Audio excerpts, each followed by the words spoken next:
Se está acabando el año y cuando uno pensaba que ya lo había visto todo, bueno, la realidad vuelve y supera cualquier guión. Ayer hablábamos de Stephen Miller, esta mañana de Tom Homan, y hoy vamos a sumar dos nombres más a esta baraja bastante oscura, Pete Hegseth y Kash Patel. Bueno, lo de Hegseth está ligado, ya saben, a todos esos ataques y hay un caso que es noticia. No, no es ese de los dos sobrevivientes que luego fueron asesinados, no, este es otro. Este es de noviembre y es nuevo y van a quedar ustedes impresionados con lo que pasó ahí. Y Kash Patel, bueno, lo de Patel es especial y no tiene que ver con Jeffrey Epstein, tiene que ver en cómo él, como director del FBI, bueno, le echó una mano a Donald Trump. Ya vamos a ver eso más adelante. Pero antes de entrar en esos personajes, tenemos que detenernos en algo que pasó y que dice muchísimo del momento político que estamos viviendo. Bueno, porque Donald Trump pues, recibió otro premio, sí, otro, tal vez ustedes ya lo vieron por ahí, pero no cualquier premio. El primer ministro Benjamin Netanyahu decidió romper una tradición histórica y literalmente crear una nueva categoría dentro del Premio Israel para entregársela a Donald Trump. Bueno, un galardón que normalmente está reservado exclusivamente para ciudadanos israelíes. La justificación, Así que decidimos romper una convención también o establecer una nueva. Y esta es la de conceder el premio Israel, el cual en casi nuestros 80 años de historia nunca se lo habíamos concedido a un ciudadano no israelí. Y este año se lo vamos a conceder al presidente Trump. Esto fue ojo al detalle porque, bueno, la categoría que le inventan no es cualquier cosa, es una especie de premio de paz, muy en la línea de ese otro galardón que Donald Trump ha perseguido obsesivamente durante años. De hecho, esto nos recuerda mucho a aquel premio de paz de la FIFA impulsado por Gianni Infantino, básicamente diseñado para agradar a Donald Trump y pues quedar bien políticamente. Premios que no existían, pero que aparecen justo cuando Donald Trump más los necesita. Donald Trump, por supuesto, pues reaccionó como era de esperarse. Me tomó por sorpresa, fue algo sorprendente. Bueno, fue todo muy planeado, ¿no? Bueno, todo sea por las 8 guerras que ha resuelto Donald Trump en 2025. ¿Sabes? Pero detuve 7 guerras y 3 de esas guerras llevaban más de 30 años. Ok, ahora sí, con este contexto en la mesa, vamos a entrar en Pete Hegseth, el secretario de Guerra. Bueno, ya de por sí ese título suena siniestro. Y ojo, porque lo que viene no es una teoría, no es un rumor de redes sociales. Esto viene de reportes verificados, incluyendo The New York Times. La administración Trump pues, ha vendido una narrativa muy clara, todos lo sabemos. Pequeñas embarcaciones en el Caribe supuestamente cargadas de fentanilo, operadas por narcoterroristas venezolanos, amenazando directamente a Estados Unidos. Una narrativa, bueno, tan extrema que el propio Donald Trump llegó a calificar el fentanilo como un arma de destrucción masiva. Con esa justificación, bueno, Pete Hegseth, como secretario de guerra, porque esto ya no solamente es defensa, impulsó ataques aéreos contra esas embarcaciones. Pero aquí viene el problema. Los ataques no solo no están eliminando los objetivos que dicen atacar, sino que están aterrorizando comunidades locales y dejando rastros muy incómodos. Miren esto. 2 días después de uno de esos ataques, ocurrido el 6 de noviembre, los restos de las embarcaciones aparecieron en la península colombiana de La Guajira, una región que es gobernada por comunidades indígenas, y que encontraron 2 cuerpos destrozados, bidones incendiados y algo que no encaja para nada con la narrativa oficial. Según el Times, al menos una de las embarcaciones llevaba paquetes vacíos de marihuana. Marihuana, no fentanilo, no armas químicas, no armas de destrucción masiva. Y aquí el contraste se vuelve brutal, porque resulta que la marihuana es literalmente el símbolo del paz y amor de los años 60 y hoy en día es legal en gran parte de Estados Unidos. 40 estados permiten su uso medicinal, 24 estados permiten su uso recreativo. Y para rematar la contradicción, a principios de este mismo mes, el propio Donald Trump firmó una orden ejecutiva para acelerar la reclasificación de la marihuana de una droga de lista 1 a lista 3, bajo la ley de sustancias controladas. O sea, en casa la suavizamos, pero afuera la bombardeamos. Pero hay más. Según el reporte, no existe evidencia sólida de que esos barcos se dirigieran a Estados Unidos. De hecho, en una reunión clasificada con legisladores estadounidenses hace apenas 2 semanas, Pete Hegseth y el secretario de Estado, Marco Rubio, sí, dije Marco Rubio. Bueno, estos dos personajes admitieron algo clave.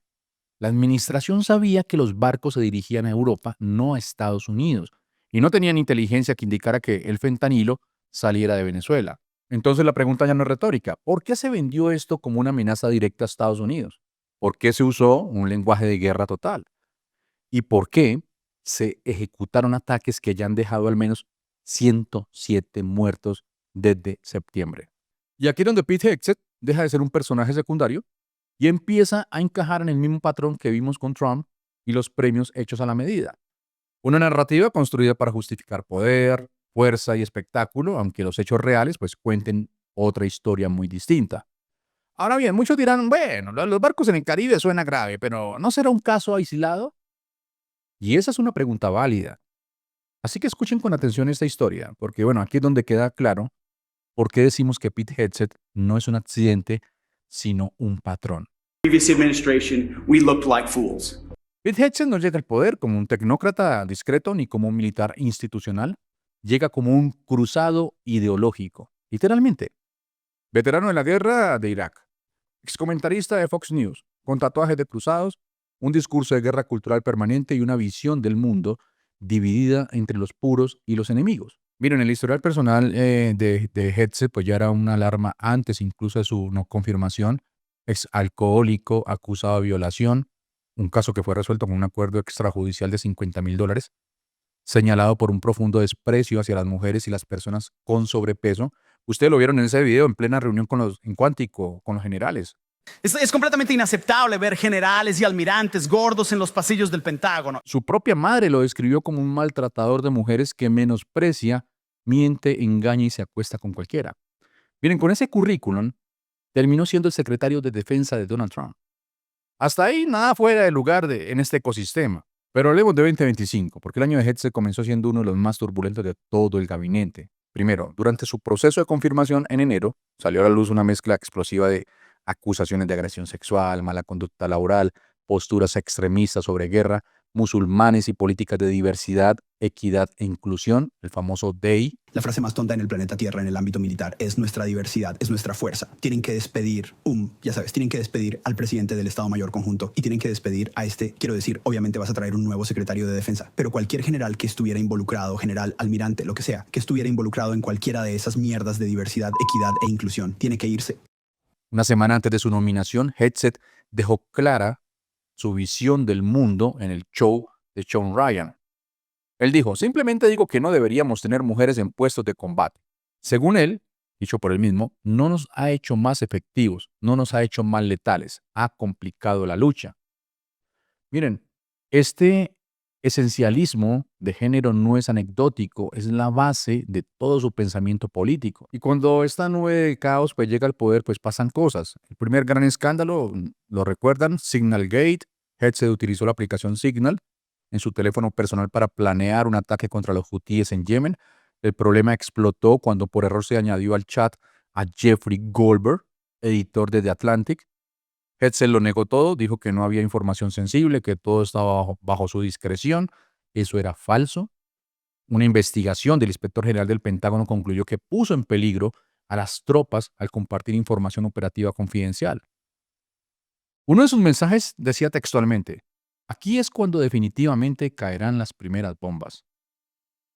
Después de eso, su gestión ha sido un desfile de decisiones alarmantes, despidió abogados del Departamento de Defensa para reducir la supervisión legal, humilló públicamente a líderes militares, cuando los trató de gordos, incluso llenó la sala de prensa del Pentágono con figuras afines de organizaciones ultraconservadoras como Turning Point USA, mientras obligaba a periodistas veteranos a firmar compromisos de lealtad.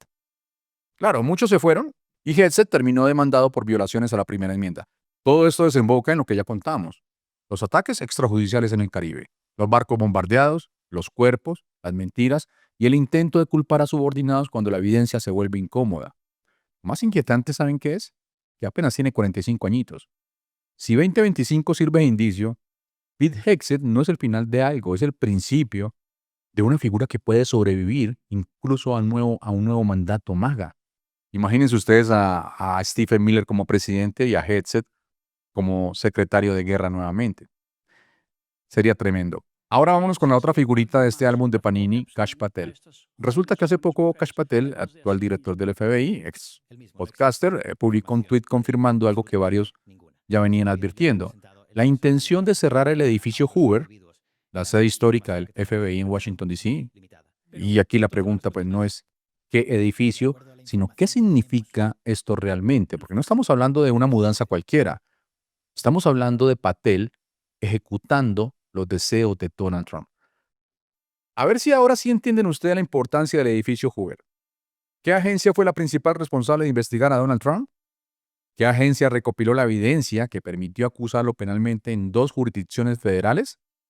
En Florida, ¿lo recuerdan por el caso de los documentos clasificados, los que estaban ahí tirados en el baño? En Washington, D.C., por el intento de revertir las elecciones de 2020. No fue la DEA, fue el FBI, que tenía la sede en el edificio Hoover. Ahora, ¿qué es realmente el edificio Hoover del FBI? Miren, esto no son solamente oficinas, no es un ministerio cualquiera, es el corazón operativo del FBI. Ahí funcionaban, y en parte todavía funcionan, las áreas más sensibles del poder federal en Estados Unidos. Desde el Hoover se coordinaban o se coordinan investigaciones de corrupción política, casos de terrorismo doméstico, crimen organizado, contrainteligencia, interferencias extranjeras en elecciones. No era solamente análisis, era toma de decisiones en tiempo real. Ojo a este otro dato. Aquí se investigaba espionaje extranjero, infiltración de gobiernos hostiles, contactos entre políticos estadounidenses y potencias externas. Es decir, exactamente el tipo de cosas que incomodan a gobiernos autoritarios como el de Donald Trump. Y esta parte es muy interesante. Desde el Hoover se apoyaban investigaciones contra congresistas, senadores, altos funcionarios, presidentes. Sí, Donald Trump incluido. Por eso este edificio no es simbólico, es funcionalmente peligroso para quien quiere impunidad. Ahora, el Hoover está diseñado con seguridad nivel 5, la más alta, áreas blindadas, infraestructura para información ultrasecreta, protección contra atentados, espionaje y sabotaje. Esto no se improvisa ni se replica fácil. Entonces, ¿por qué no es una mudanza cualquiera? Porque no están trasladando escritorios, están fragmentando el centro nervioso del FBI. Están dispersando equipos, están rompiendo cadenas de mando, sacando a la agencia de su espacio históricamente protegido y encima proponiendo moverlo a un edificio público sin seguridad nivel 5 con un museo infantil adentro. Eso no es eficiencia administrativa, eso es debilitar al FBI deliberadamente. La pregunta correcta no es ¿por qué mover el edificio? La pregunta real es ¿por qué desarmar el lugar desde donde se investigó al presidente? ¿Por qué hacerlo justo ahora? ¿Y por qué sin autorización del Congreso? Cuando unes todo esto, Hegseth usando Signal para planear ataques, el Departamento de Justicia desmantelando integridad pública y Patel al frente del FBI, bueno, ya no parece coincidencia. Parece una estrategia para que el poder deje de ser vigilado. Si te gustó este análisis y crees que valió la pena llegar hasta aquí, bueno, ya sabes, suscríbete, dale like y compártelo. Nos vemos en el próximo episodio de La Jugada Política. Un abrazo fuerte para todos.